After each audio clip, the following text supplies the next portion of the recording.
দীর্ঘ বছর অপেক্ষা করার পর আমি রাত্রির বেলায় ঘুরতে বেরিয়েছিলাম। না শোনা গো আমার।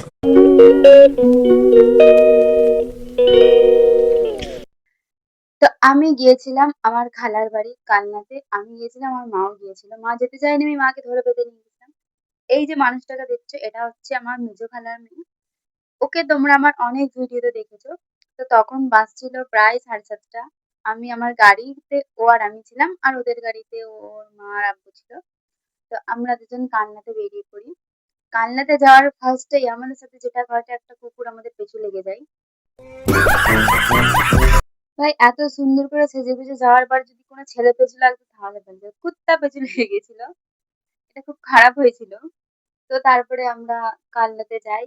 সেখানে বদ্যিপুর মোড়ে আমরা গাড়ি রেখে তারপরে আমরা হাঁটতে হাঁটতে, মানে যেখানে লাইট হয়েছিল অনেক, সেখানে যাচ্ছিলাম। আমার সাথে আমার বোনই ছিল, পিছনে অনেকটা দূরেই মারা ছিল। আর আমার মা তো মোটেই হাঁটতে পারছিল না। সত্যি কথা বলতে রাতের বেলায় বেরোনোই হয় না, খুব কম খুব কম। অনেকদিন আগে রাতের বেলা বেরিয়েছিলাম, আর কালকে। আর আমি ২ দিন ভিডিও আপলোড করতে পারিনি।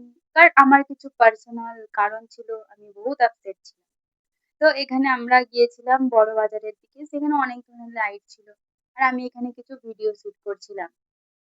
সবথেকে এই প্যান্ডেলে যে লাইটটা করেছে, এটা আমার অসাম লেগেছে, খুবই ভালো লেগেছে। যারা গেছো তারা অবশ্যই দেখেছো যে কেমন হয়েছে না হয়েছে। মানে আরেকটা যেটা ভালো ছিল, যে বাঁশ দিয়ে, নারকোল ছোবড়া দিয়ে, এইসব দিয়ে বানিয়েছিল। তারপরে আমি আর আমার বোনই ও আমার হাত ছাড়েনি এক মুহূর্তের জন্য, হাতটাকে চিপকেই ধরেছিল। হ্যাঁ, মানে কি বলবো, রাতের বেলা ঘুরতে খুবই ভালো লেগেছিল আমার। কিন্তু কি আমি যাওয়া থেকে শুরু করে আরো অনেক কিছু ভিডিও নিইনি, কারণ আমার মুড একটুও ভালো ছিল না তখন। তো আমার বোনই বলছিল, না একটু একটু ভিডিও করো। তো আমি তার জন্য ২ দিন ধরে ভিডিও দিইনি, কোনো শর্টস ভিডিও হয়তো একটা দিয়েছিলাম এরকম। দেখো আমার ইউটিউব কেন জানি না আমার সাথ দেয় না, বাট আমার ইনস্টাগ্রাম, আমার ফেসবুক আমার প্রচুর সাথ দেয়। তো একদিন ইউটিউবেও হয়ে যাবে। তারপরে আমরা দুজন মিলে, একটা মিউজিক বাজছিল, সেইটার তালে তালে আমরা গাইছিলাম। আর এইখানে লাইটটা, মানে এটা আমাদের কলেজের রাস্তা পার হয়ে গিয়ে ওদিকে খুব ভাল লাগছিল। আর ওখানে গিয়ে আমরা, মানে কালনার যে ফেমাস ফুচকা, সেটা খেয়েছি, পানি ফুচকা খেয়েছি, রোল এসব খেয়েছি। তো এটা হচ্ছে আজকের সকালে আমরা বাড়ি আসার পর। আমরা বাড়ি ছিলাম না, আর তারপর আমার বিল্লু এত চেঁচাচ্ছে আমাদের ঘরে দেখে, খালি ওর সিনটা দেখো। মা, বলো, তুমি কাউকে দেখতে পাওনি?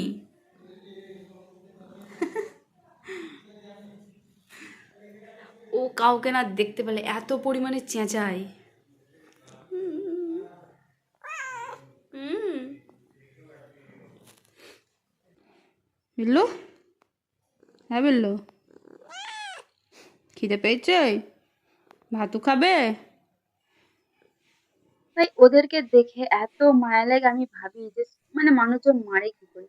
ভাবে যে নখ লেগ গেলে বিষ হয়ে যাবে, আর মানুষের থেকে বড় বিষ কারোর আছে? তোমার ভিডিওটা কেমন লাগলো অবশ্যই জানাবে। চল, ভাতু খাবো, চল।